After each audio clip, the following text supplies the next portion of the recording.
Reg, come here and look at this.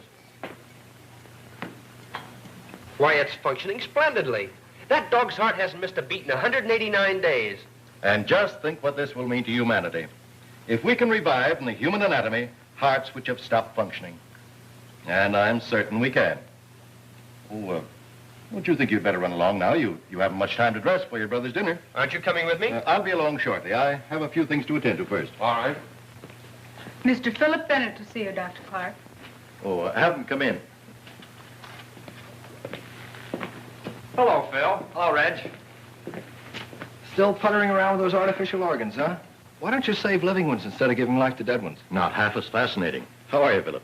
What brings you up here at this time? Well, I know how Dr. Clark feels about any sort of social function, so I thought I'd stop by and ensure the pleasure of his company this evening, by force if necessary. Well, that'll not be necessary. As a matter of fact, I was just about to leave with Reg.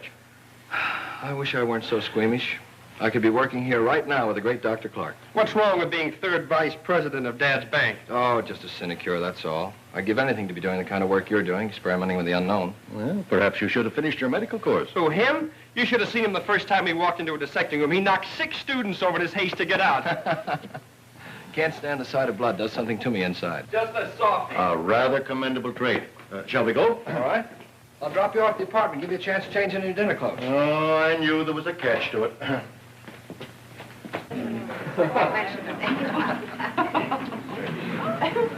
Ladies and gentlemen, may I have your attention for just a moment, please?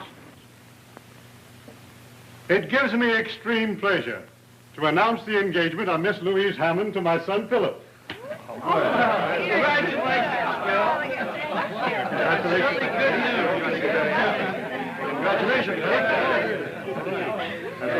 You're a lucky fellow, Philip. If Louise hadn't fallen for you, I might have stood a chance. Reggie's in love with you, you know. Fine situation, isn't it? My brother in love with my future wife. At least it'll ensure harmony in the family. Oh, that's a consoling thought. Oh, I'm sure you'll survive the blow without any severe damage. I'm wounded for life. I've already resigned myself to the life of a bachelor. They make a charming couple, don't you think, Professor Toller? Perfectly suited for one another. Right. Besides that, they're very much in love. I think that's rather important, too. But then, anyone could see that at a glance, especially a great psychoanalyst of your reputation. Well, I didn't think it necessary to mention the obvious. Forgive me, but I keep forgetting that you deal mainly in repressions. Have you encountered any new ones lately? You'd be amazed at the number of persons who suffer from repressions without even being aware of them. You know, they're prone to blame their misfortunes and unhappiness on, anything from indigestion to the neighbor's piano playing, without realizing that's something that they innocently carry up here. And how do you manage to drag it out of them, Professor? Merely by permitting them to talk about themselves. Strictly between ourselves. Don't you think that a bicarbonate would be a quicker and much more effective cure? My dear doctor, you constantly belittle my profession without making any effort to understand what it's all about. I venture to say that even you could stand the services of a good psychoanalyst. I? Well, I have no repressions. Oh, but you do have delusions. Delusions? Yes. Aren't you, even at the present time, conducting experiments that you hope will someday be perfect enough to enable you to revive the dead heart of a human being, thereby reviving life? It's perfect enough for that right now. I've already brought dogs, rabbits, and cats back to life. They're running around my laboratory now just as spry as they ever were. Proves my point. Since when has man had the right to bring back life after it has been taken away by the Creator? You must realize that there's something more than mere physical being involved in this. My dear doctor, you do suffer from delusions. But beware, I warn you, work to ease the pain of the living, not to bring back the dead. You forget, Professor, that I am a doctor, and as such, I'm concerned purely with the physical. Oh, now, come, you two. This is a party, not a debate. Well, forgive me. I had no idea we had an audience. Will you play something for us, Louise? Yes, do, Louise.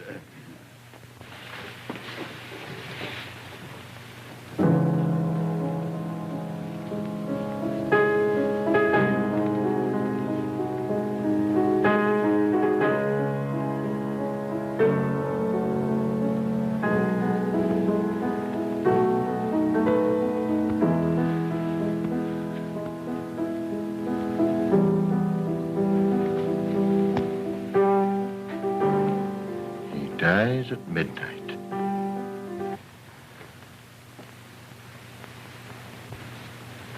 Who dies, Doctor? Huh? Oh, I'm sorry. I'm very sorry. I didn't mean to say anything. I was thinking about a chap by the name of Panino, Wolf Panino. He's going to be electrocuted at midnight. How dreadful. Panino. I've read a great deal about him. His criminal activities. He's an interesting case, isn't he, Doctor? A congenital killer. A man whose hands have accounted for a dozen known deaths, and heaven only knows how many more. Do you happen to know what drove him to a life of crime? Apparently some insane pathological urge to kill. He was born and raised in the slums. Even the members of his own gang lived in deadly fear of him, not knowing when he was going to turn on one of them. And he's to be executed tonight? At midnight. How do you know so much about him? I called on him secretly in his death cell 2 days ago. Well, I didn't know that. I didn't want anybody to know anything about it until I was ready. I wanted him to donate his body to medical science, to learn that if, after he had been pronounced dead, I could bring him back to life. He called me a screwball. But even if you'd been successful, and had he been willing, he'd have only returned to his former mode of living and would have had to been executed again. True, but it would prove that we can bring back the lives of men definitely worth living, because they have something worthwhile to offer humanity. Yet there is no proof that any man, once brought back from the dead, would return to his old mode of living. I'm beginning to believe the professor subscribes to the theory of transmigration of the soul. Transmigration is something that is beyond our knowledge in our present form. I do, however, believe in the immortality of the soul. No. Professor, would you have me worry about the soul as well as the body? I must say, this is a cheerful discussion for our engagement party. Let's drop it and have some fun.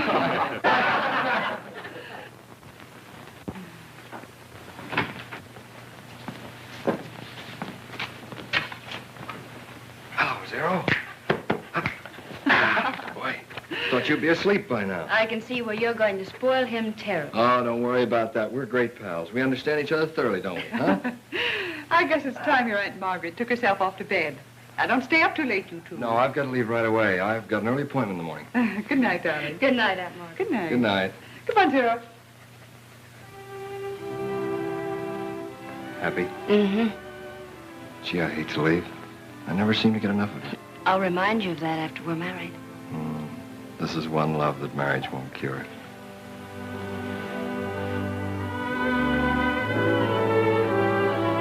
Good night, dear. Good night, darling. Good night. Good night.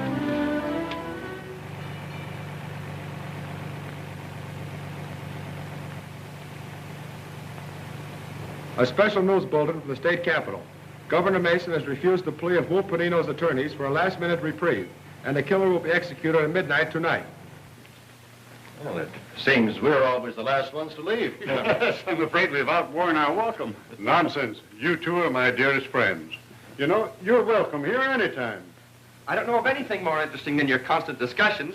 Well, when you reach our age, you'll discover that life holds many insoluble problems, and that our discussions about them are merely a feeble means of searching for some solution. That's right.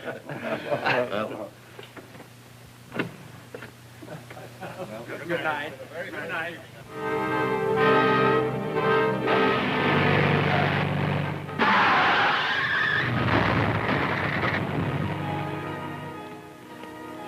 Why, it's Philip's car.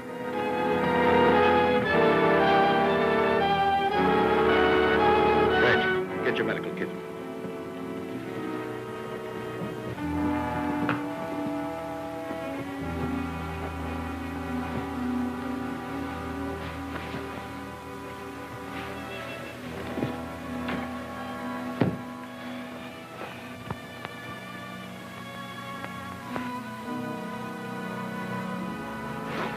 Here, Doctor.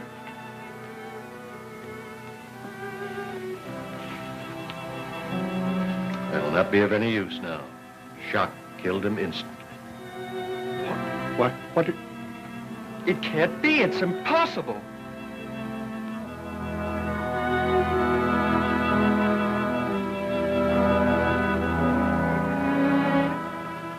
Doctor, you said you could bring back life to dead hearts, make them beat again. I said I succeeded in doing so with animals. You said you could do it with human beings. I heard you. Tonight, you were certain you could revive Panino, a killer. Well, if you can revive a killer, why not kill him? A boy who has everything to live for. You said your ultimate desire was to restore the lives of those who are worthwhile. Well, here's someone worthwhile. Restore him. I can make the heart function again, only if none of the other vital organs have been injured. You said he died of shock. Yes, yes. But I'd have to be certain, very certain. Oh, for heaven's sake, Dr. Clark, we can make certain of that in a few minutes. You know we can. Every moment counts. Yes. You've always wanted that opportunity. Well, here it is. Oh, no, let the dead stay dead. He is my son. I want him to live. Well, Doctor? Very well. I'll try. I'll get my car and bring it around to the house. Yes, hurry, hurry. Anino refused me. And now...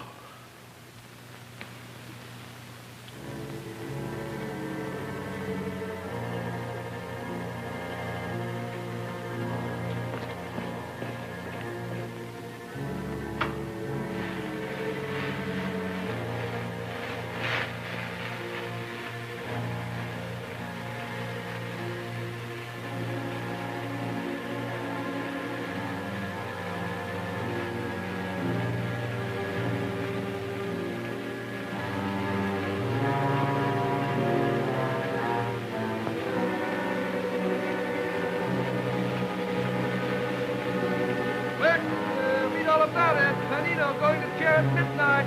Killer to burn. Get your paper. Extra. Read all about it. Panino going to chair at midnight. Killer to burn.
He lives.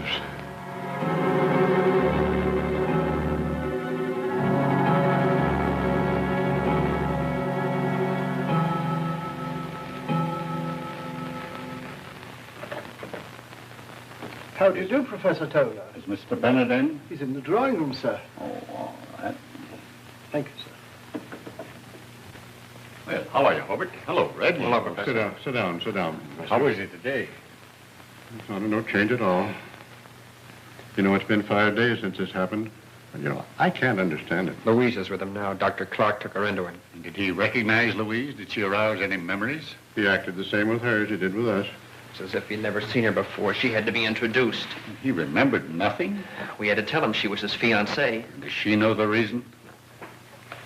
Not even she must know. No one must know the truth. Remember that. We're telling everyone he's suffering from amnesia caused by the accident. Yes, it's better that way. If the truth were to become known, the world would look upon him as a ghostly freak. Dr. Clark has agreed to say nothing of this. In fact, he prefers it that way. He wants to study the results of his experiment even before announcing it to the medical world. Well? Hello, Doctor. Hello, Professor. How is he? Physically, he's all that could be desired. He's as well now as he ever was in his previous existence. But mentally... No improvement at all? None.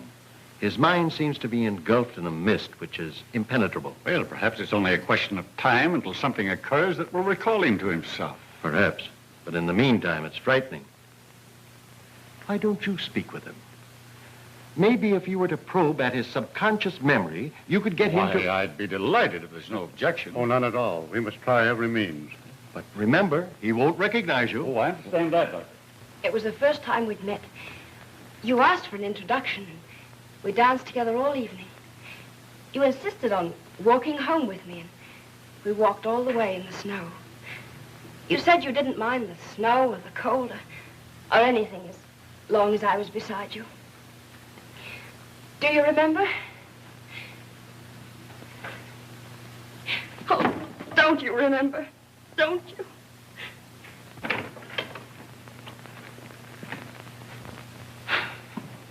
He's been standing like that ever since you left.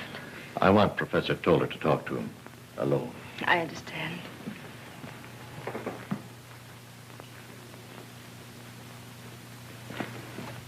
Philip. Philip. Hello. This is Professor Toller. He's a friend of yours. Hello, Philip. I'll leave you two alone. Won't you sit down, Philip? I'd rather stand. In order that you may feel perfectly at ease, I want to assure you that outside of Dr. Clark, I've been closer to your family than anyone else. I've watched you grow from a boy of 10. Now, suppose you tell me what you've been thinking of since your accident. I don't know. It's all confused. Well, try and go back a bit. Maybe we can strike a responsive chord. Something that will penetrate all this confusion. Do you remember anything of the time you spent at Croton Prep School? Never heard of the place. Do you recall anything of your years at the university? No, not a thing. Why are you looking out there? What are you looking at? What is it that attracts you? What do you think of when you look out there? What comes to your mind first? Questions. Questions, that's all I get. Do you remember this? Do you remember that? Well, I don't remember anything, and I don't care. Do you understand? Now get out of here and leave me alone. Go on, get out. I never heard him shout like that before. Well, he would always respond to Professor Toller. Why should he order him out? I can't understand it. I can't. The other's impossible. Well, I must put it out of my mind.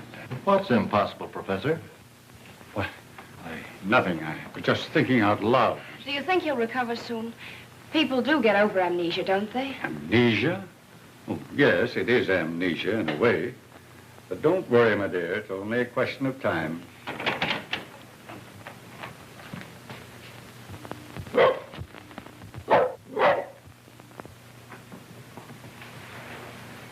I'm going out for a walk. Tired being cooped up in there. Well, I think it'll do you good. I'll go with you. I'll go alone if you don't mind. Oh, of course. But you can't. You know, not after your memory and all that. Well, someone must go with you. No one must go with me. I insist on it. Oh, but Phil, For heaven's sake, leave me alone. If I want to go out by myself, I'll do so. What?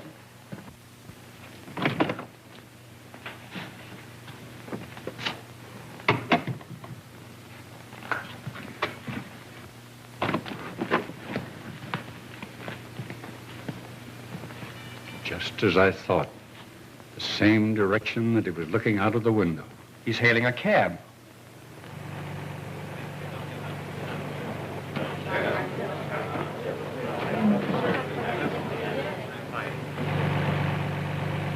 Keep on driving till I tell you to stop.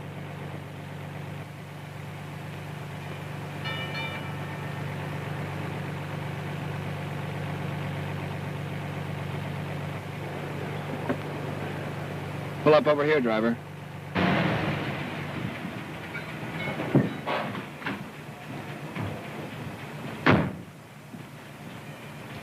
All right.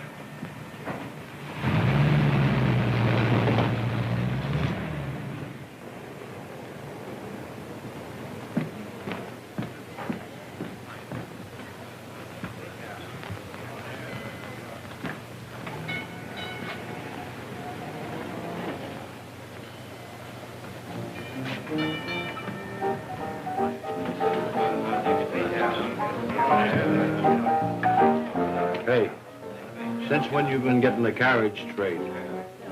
I never saw him before.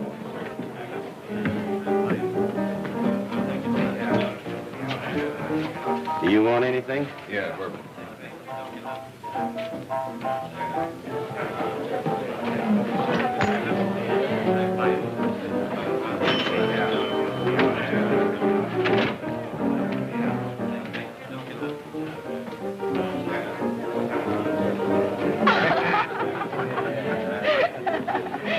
Might have some Johnny. He was mad. His sister was having a period.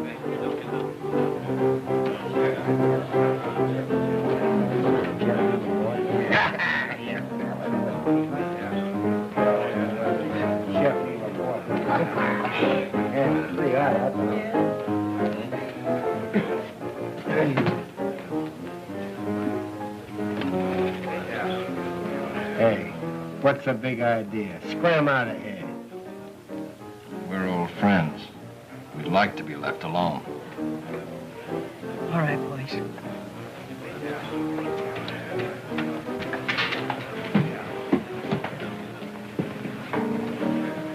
Why'd you stare at me like that?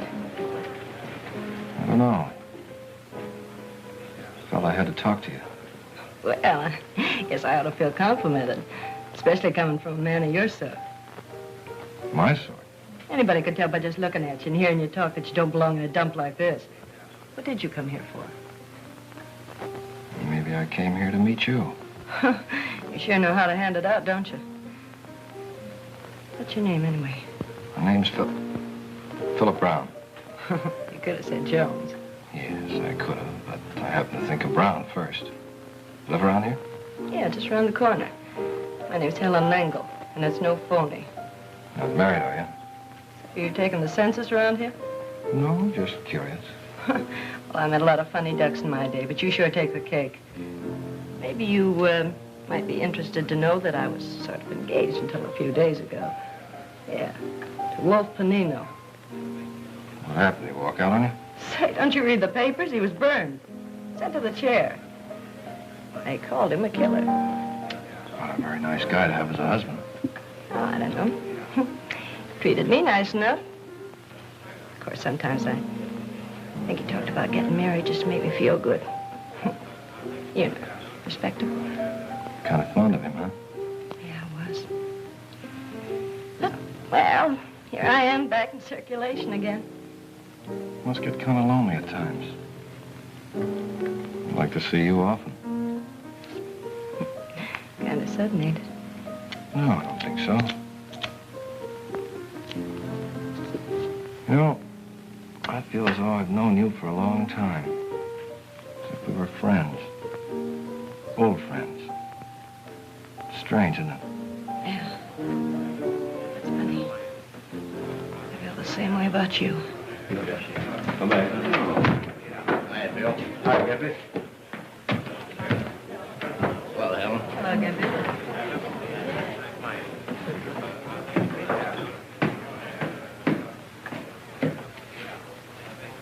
Where are you going? Up there? I wouldn't if I were you. Why not? That's where the Panino gang hangs out. Mitch Larson's running them now, and he don't like strangers to bust in on him. I don't think I'll have any trouble. You wait here till I get back. We're going out.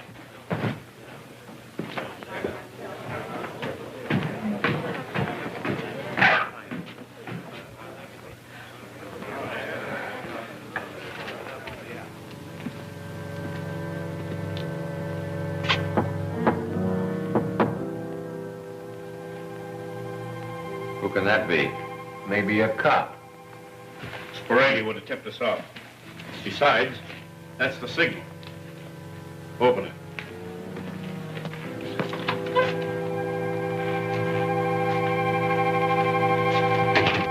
How'd you know the signal? Signal? Yeah. You knocked too long and too short. Did I? I wasn't aware of it. I just knocked. What do you want? I thought you might need some help. I came to join up with you. Come to join up with us, huh? Just like that. What do you think this is, Boys Town? How do we know you're not a dick? You don't, yet. What are you trying to pull off here? Go on. Get out. Beat it. Don't. Don't. Don't.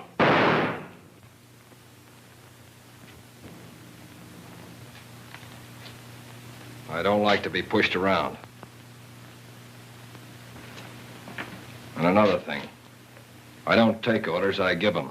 Any objections? You'll be making a mistake if you have. He wasn't the kind of man to lead you. I am. Together we can go places.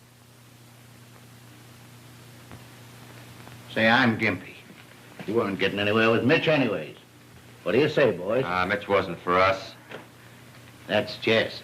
That guy's Tim. Hi. That's Eric and Hugo. They're brothers. Hi. I'm Philip Brown. Well, what do you got lined up? Well, there was a diamond grab we had planned, and the whole point about it is timing.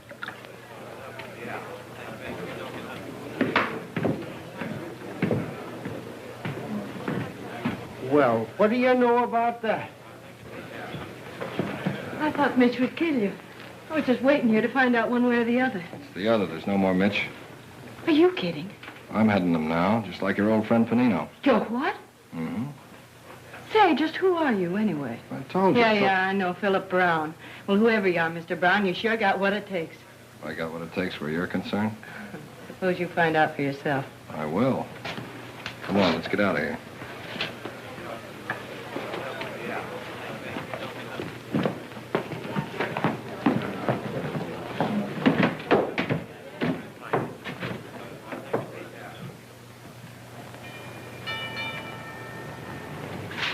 What did you stop for? Strange. I feel as if I'd been here before. Well, that is funny. I live in this house. Let's go in. Well, say, we going out first? Well, there's plenty of time for that right now. I'd like to see your place. Mind? You don't waste any time, do you? Well, all right. But don't forget, I'd like to go out.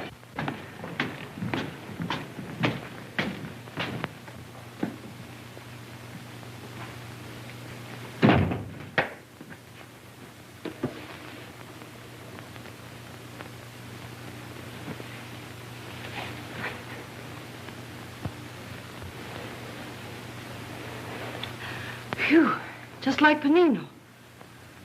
Say, if I didn't know better, I'd swear it was him. Well?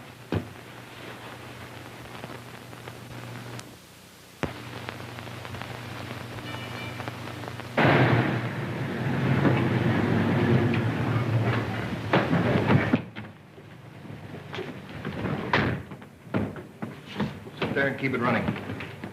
Sure it's up there? Yeah, he's been cutting that stone 3 months. Big enough to knock your eyes out. Well, we'll save him the job of finishing. Take that and anything else that's around, but don't stay too long. Once we get into the back and get that elevator switch working, it's a cinch. All right, I'll keep the building clear. If you hear the horn, duck.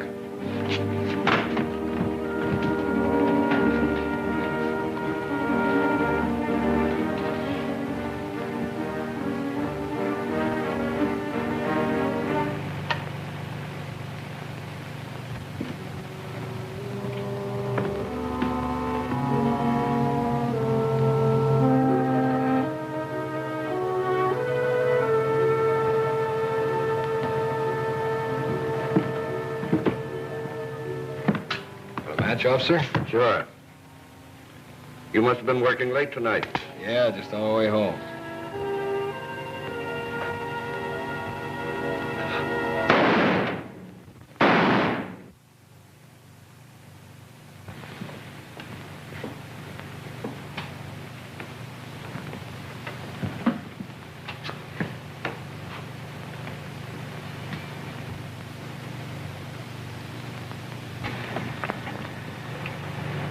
Big haul, eh? Yeah, bigger than you think. Split up my share, boys. Where do you live? I didn't mean nose into your business. I just thought I'd drop you off. Drop me at the next corner. You mind if I say something? No, go ahead. It's bad business shooting a cop, especially when you don't have to. You didn't know there was anything wrong. You'd have passed by in a minute. I imagine he would have. Makes me feel good inside. That's funny. Panino used to say the same thing. What's that? Oh, nothing, nothing.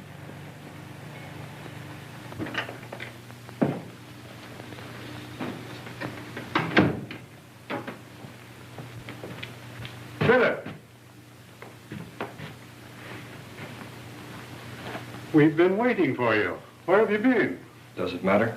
Why, of course it matters, son. You know, you shouldn't be out so late. Alone?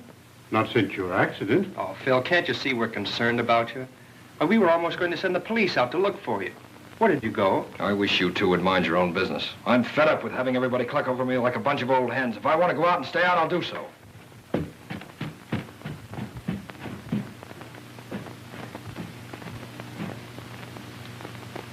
A crime wave which has aroused the entire city. During the past 2 months, 10 men have been killed indiscriminately. Officers, watchmen, spectators. The cold-blooded callousness with which these crimes were committed have caused both police and newspapers to compare the mysterious leader with the deceased Panino. Early this morning, 2 former members of the Panino mob, Jess Fowler and Tim Martin, were questioned by police and stated that the Panino mob had dispersed after Panino's electrocution. A special squad under Lieutenant Detective Bradley has been assigned to apprehend the criminals and... It's 2 months now. 2 months. And his conduct becomes more and more extraordinary. Sometimes I can scarcely believe he's my son. Is he still so brusque? That's putting it mildly, Doctor. I hate to admit this about Philip, but he's often downright offensive. He seems to have no consideration for any of us. I wonder what he does when he leaves the house. I wish I knew. Sometimes he's gone for days at a stretch, and when he returns, he refuses to tell us where he's been. He insists it's none of our business. But it is. It is. We may find in these mysterious disappearances some explanation for his unusual conduct. We must find out where he goes and what he does.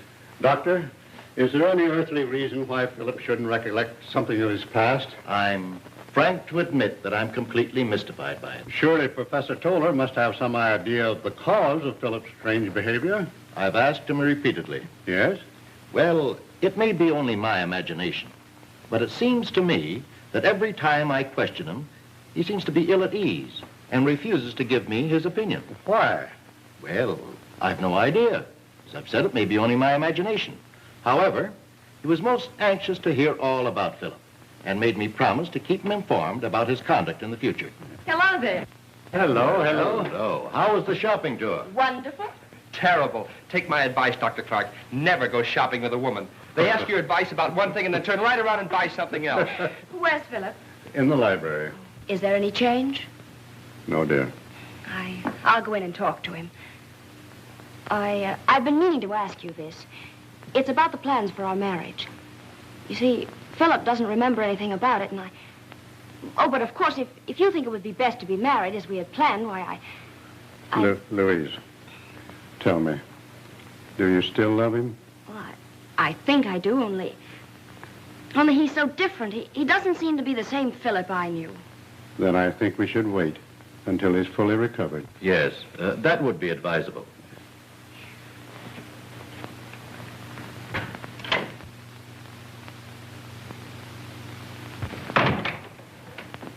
I thought I'd come in and keep you company.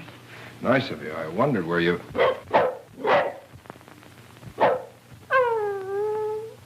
Get him out. Get him out of here before I...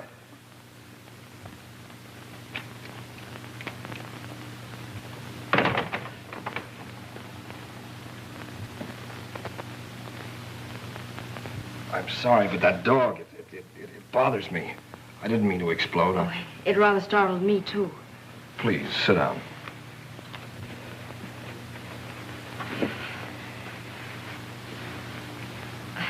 Reg and I have been shopping almost all morning. You've seen quite a bit of my brother, haven't you? Why, yes. He's such fun. We met quite a few of your friends. They all asked about you and wanted to know when they could come and see you, but Reg thought it better to wait until you had fully recovered, and I... What's the matter, Philip? Why do you stare at me like that?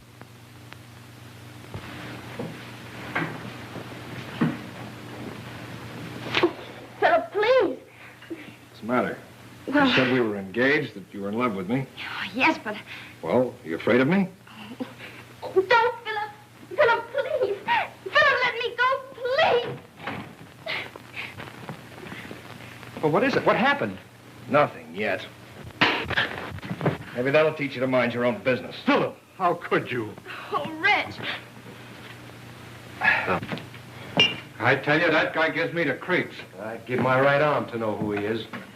If you ever found out, it'd cost you more than that. He must have plenty of cash. Number one's takes his cut. You'd never figure a guy like that would have a hunk of ice where his heart ought to be. It's a funny thing, but every time he walks in that door, I think of Panino. That's why he gives me the creeps. He uses his rod like Panino did. Doesn't care how often it goes off or in what direction. Oh, well, what's the difference who he reminds us of? You got something there. A couple of more months like this, and I'm going to buy a farm somewhere and retire. Say, what's keeping you, though? He'll be up in a minute. He's downstairs with Helen. I don't know any more about him than you do. He just won't spill. You know, you'd think being as close to him as you are, you'd at least know who he was. He ain't the talking kind. Except when he makes love, and then he sticks to the subject. He's sure strong for you. I don't know. Sometimes I think so. Sometimes You see, I don't give a rap about who he is. That's his business. The thing that burns me up is that he never takes me anyplace. I think he was afraid to be seen with me. Here he is now. You waiting long? Oh, I don't mind. What else have I got to do? Boys upstairs? Yeah, I'll go up with you. No, you stay here and keep Helen company. I'll be down in a minute. Sure. Look at the tourists coming in to see how the other half lives. They call this living. Be back in a minute. Looking for someone? Yes. My son, Philip Bennett. He just came in here. Who? Philip Bennett. He's very well dressed, a double-breasted blue suit and a dark hat. He came in just a couple of minutes ago. I think you must be mistaken. Nobody like that came in here. We're positive. We saw him enter. I said nobody like that came in here. You made a mistake. Your eyes must be playing you tricks. Now beat it. Dwyer? Never mind.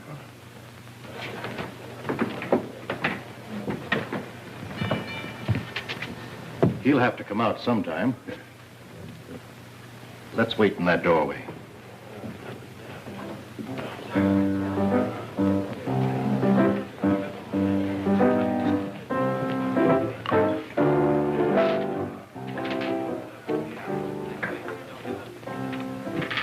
The mystery's over. Huh? Did you recognize that tall gent? He ain't exactly in my social circle. His picture's in the paper, plenty. Hobart Bennett, President, City Security Bank. Big Chief Blue Blood. What's he doing here? Looking for his son. His son here? Yeah. You don't mean... Yeah. Wow. Are you going to tell him his father was here? Me? You think I'm crazy? I ain't sticking my neck out.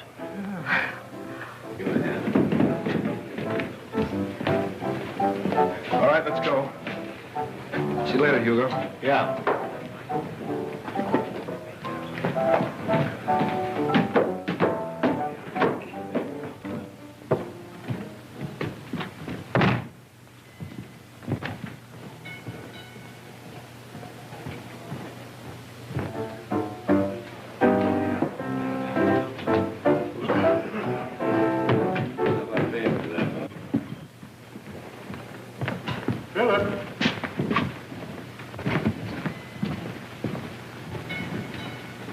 Go on ahead. I'll catch up with you later. What were you doing in a place of that sort? Who told you to follow me? You haven't been yourself the past weeks. Something is responsible, and we determined to find out. What brings you down here in a section like this? Yes, what possible reason could you have for coming here? I like it, do you understand? I like it, and I don't want you ever to follow me down here. Is that clear? Why, Philip, what is this? What is it? If you're in trouble, all you have to do is confide in us. Of course, I realize you're not yourself yet, but your conduct is reprehensible. Striking your brother and running away from us repeatedly as though you couldn't bear our presence? What's at the bottom of all this, son? I don't know. I don't know. I can't explain it. Is it that girl? No, it isn't her. It isn't anyone. It's just that I feel that I must do it. I feel that What's the difference? Why? I like it, that's all. I like it. And if you ever come down here again, I won't be responsible for what happens to you. You make me feel cheap. Always leaving me here and never taking me out. Told you I had something important to attend to. Oh, sure. It's always important. But you can't kid me any longer. You're ashamed of me. You're afraid some of your high and mighty friends might see us together. I don't know what you're talking about. Oh, don't act so innocent, Mr. Philip Bennett.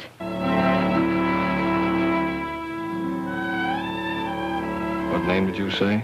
Philip Bennett, that's who you are. And one of those two men was your father. You needn't try to kid me any longer. Gosh, just imagine, Mr. Philip Bennett, leader of the Panino mob, and my boyfriend. Huh, that's a laugh. You're mistaken. Oh, no, I ain't. Hugo told me. Your old man came in to spray. He's looking for you. Hugo recognized him. Seen his picture in the paper dozens of times. Why didn't Hugo tell me? Well, he figured that if you wanted to keep it a secret, he'd string along with you.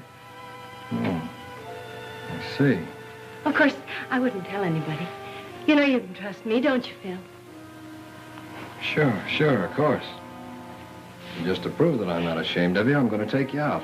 We'll do the town from top to bottom. Oh, baby, won't that be something? I always knew you were a honey. Love me? Uh-huh. You're for me, all right. How about a kiss? With pleasure, Mr. Bennett.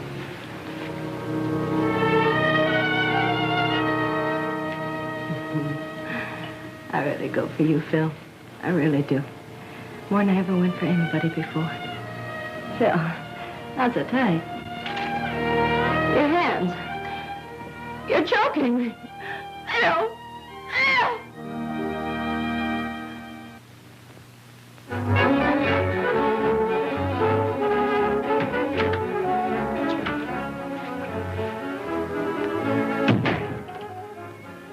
Hello, boss.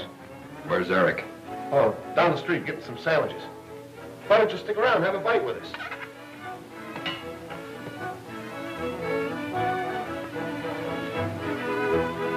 Anything on your mind?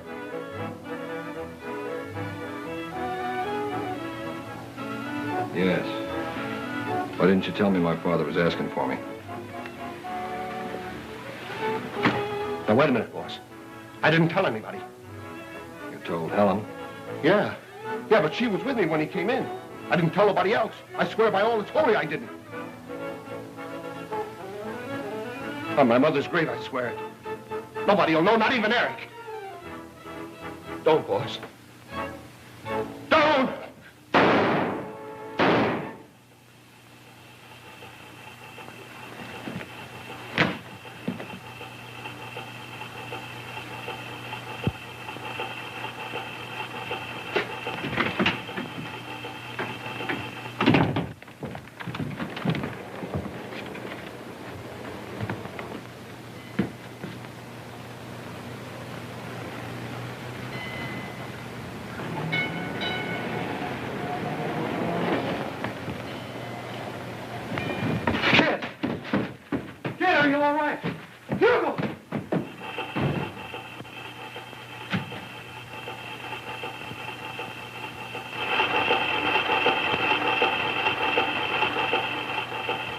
He seemed to be trying to explain it to us.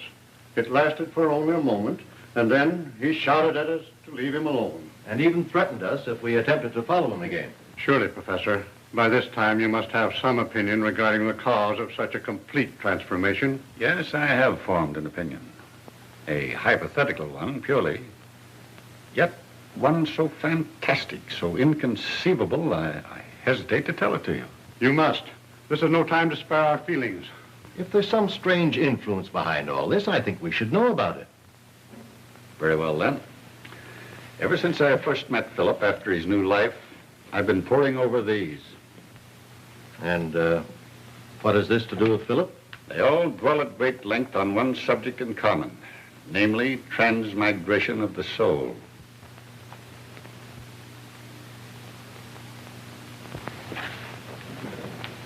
That's impossible. Doctor, do you remember the night of Philip's death that I told you, whereas it might be possible for you to revive the body, you would also have the soul to contend with, and you scoffed at me? I still don't believe it. This is incredible. How else do you explain the sudden change in Philip after he was given new life? Well, how do we know there is such a thing as a soul? My dear doctor, the existence of the soul is something upon which all religions, all philosophies thoroughly concur. They may not agree regarding transmigration or the manner of its immortality, but as to its actual existence, they leave no reflection for doubt. Oh, I can't believe it. If such a thing as transmigration of soul exists, then we three possess the souls of other persons who lived before us. We do not possess the souls, Hobart. The souls possess us. That is, if we proceed along the theory of transmigration. But Philip was 27 years old. Surely he'd remember something about his past. You forget, Doctor, that while you revived the body, the soul escaped. And it is the soul that is the memory, not the body. What manner of soul possesses him now? Whose soul has he? That is something that it will probably never be in our power to determine.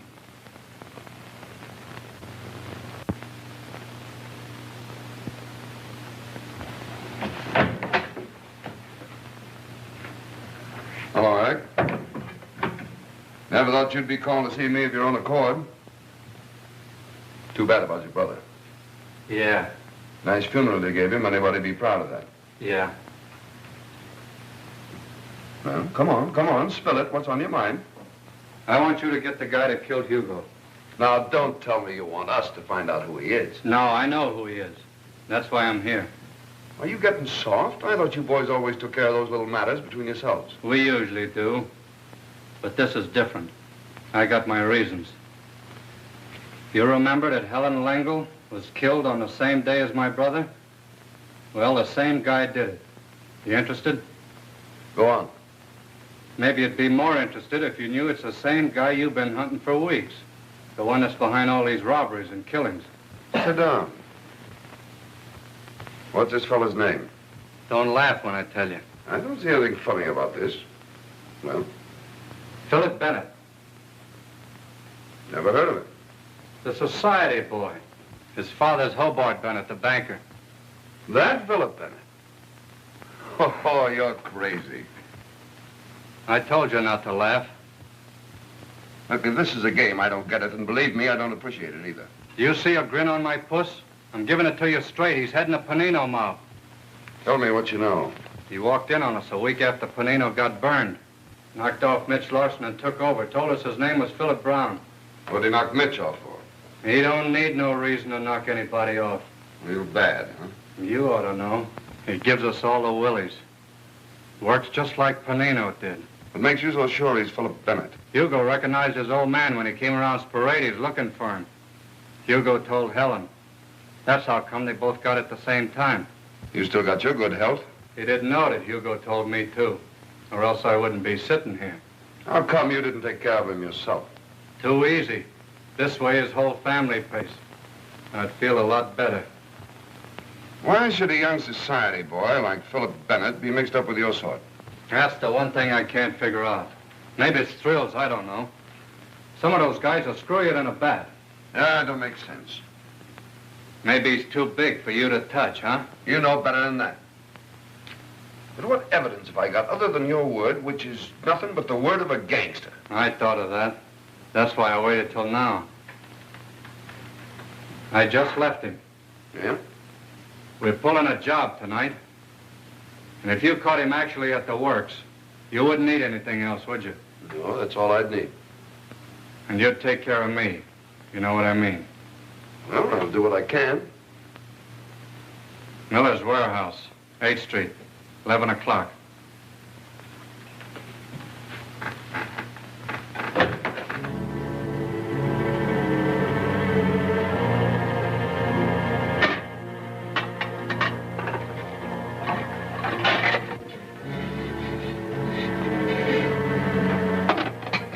Poor sap that owns this joint's in for a surprise when he opens up. Hugo would have got a kick out of this job. Yeah, he sure would have. Come on, cut out the gab and start getting this stuff down to the car.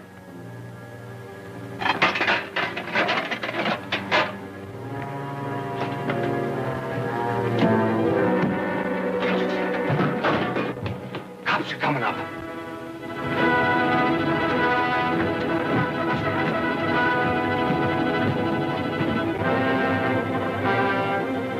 Come on out of there. You haven't got a chance.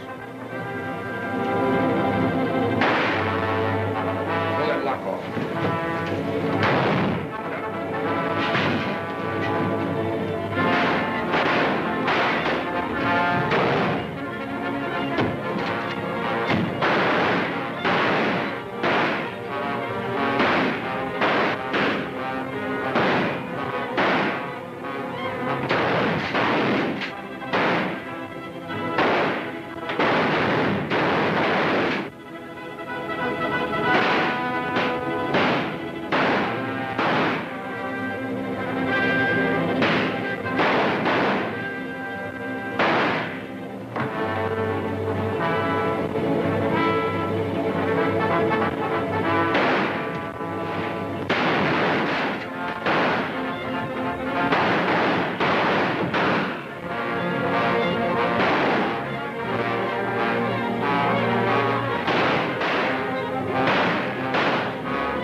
He promised to be here quite early. Perhaps he forgot. Perhaps. But I reminded him again this morning. Oh, I'm sure he'll be here. Well, here he is now. Happy birthday, Philip. Huh? Oh, thanks. We've all been waiting for you.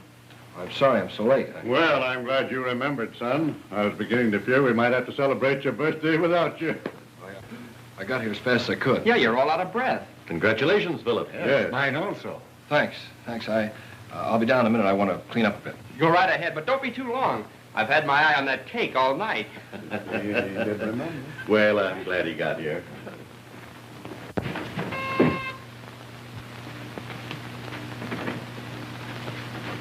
I'm Lieutenant Detective Bradley. I'd like to talk to Mr. Bennett, Hobart Bennett.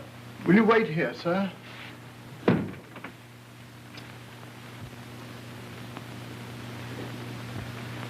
I beg your pardon, sir, but there's a Lieutenant Bradley of the police to see you. To see me? Yes, sir. Well, have him come in. Very good, sir. Will you go in, sir? Thank you. You want to see me? Yes, I hate to intrude like this. We trailed an escaped thief to this section. We're covering every house. Well, he couldn't be here unless he broke into the servants' quarters. Yeah, I'll take a look down there. You haven't happened to see anybody come in here during the past 15 minutes, have you? Why? No one. We've been sitting here all evening.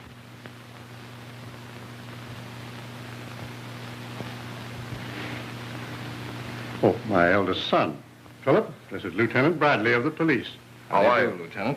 You've been here all evening, have you? Yes, we're celebrating my birthday, as you can see. Say, that cake really looks like something. Isn't it about time you were cutting it up? Well, we're sort of waiting for midnight.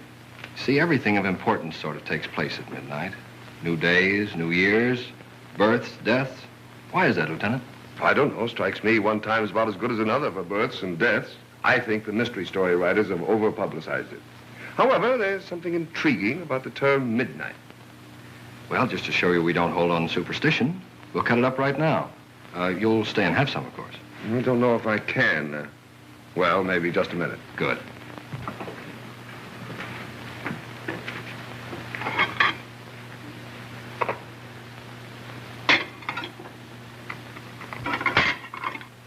There we are, Lieutenant. Ah, thanks. Louise, will you do the honors for us, please? Of course. Won't you sit down? Thank you. Where was this robbery? A warehouse on 8th Street. We got them all except the ringleader. Do you know who he is? Mm-hmm. One of the gang tipped me off beforehand. Strange. He was shot, too. We couldn't tell them apart in the dark. Do you expect to get this ringleader? Oh, sure. Say, I wish my wife could make a cake like this. Yeah, we'll get him all right. No rush. What sort of fellow is he? Desperate, very desperate. A killer.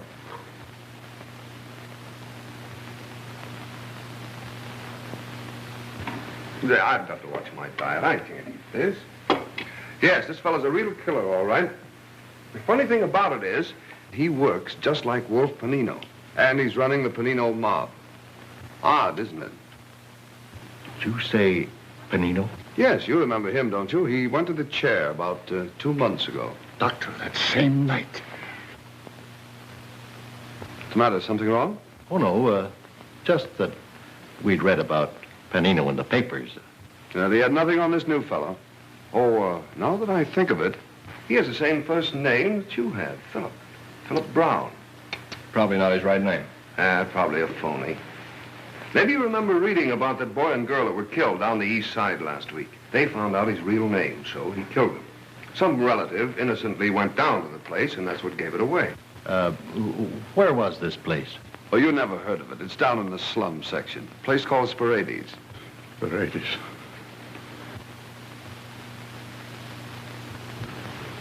Oh, I'm sorry. Maybe you can't stomach this sort of talk. You folks seldom see this kind of thing. Although once in a while you find a person with plenty of money, plenty of family background, and for some insane reason he decides to become a criminal. I never could understand it myself. Well, there are often extenuating circumstances. Maybe, but I let the alienists worry about that. My job is to catch them. And do you always catch them, Lieutenant? Well, I've got a pretty good average, I guess. Cigarette? Oh, thanks.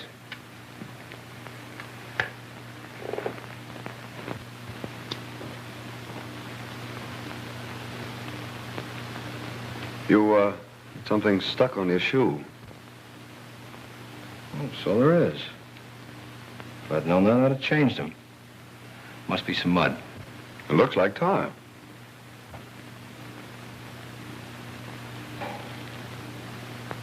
Yes, it is. Guess I got it on the pavement. Or on the roof. Roofs are covered with tar. I used to play on them every day when I was a kid, cops and robbers, and I always played the robber. Now I make a living playing a cop. Shows you can't ever tell how a kid will wind up. Well, so I better be going. Strange, you didn't see anybody come in here. Oh, we picked up the cab driver who drove the fellow we're looking for away from the robbery. He says he let him off down the street and saw him run in here. Mind if I bring him in to take a look around? Oh, he couldn't be here. Well, then there won't be any harm done, will there? It's just one of those routine things. Won't take a minute. I'll bring him in. Just a moment, Lieutenant.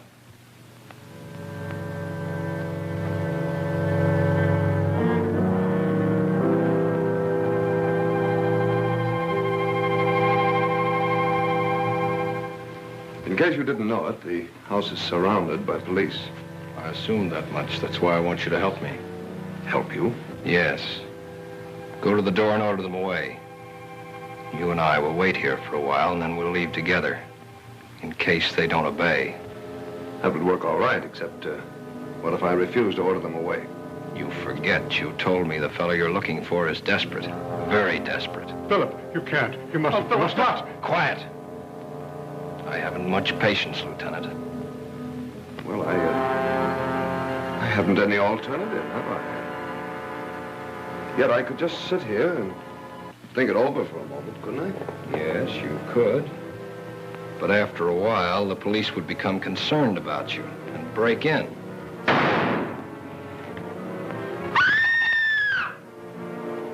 We're all going out of here together. Go ahead and walk ahead of me. You don't know what you're doing. You can't do this. You can't. I'll go with you alone, but not them, not Dad. We're going out of here together.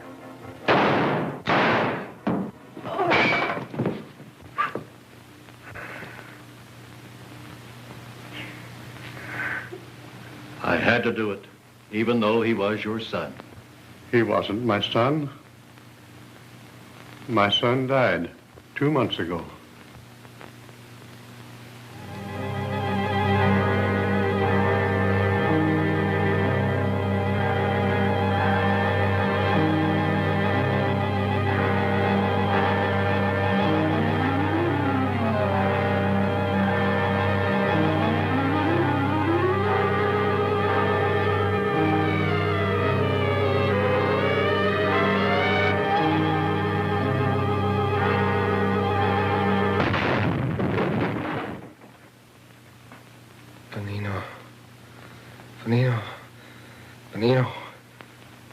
Benino. He's coming around. It's the first sign of life he's shown since the automobile accident. Concussion of the brain is a serious matter, Louise. For a while, I thought he'd never pull through. Benino.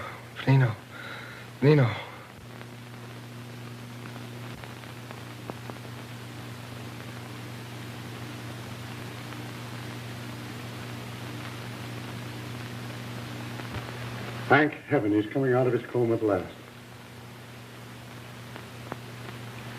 Now, don't try to move. Where? What?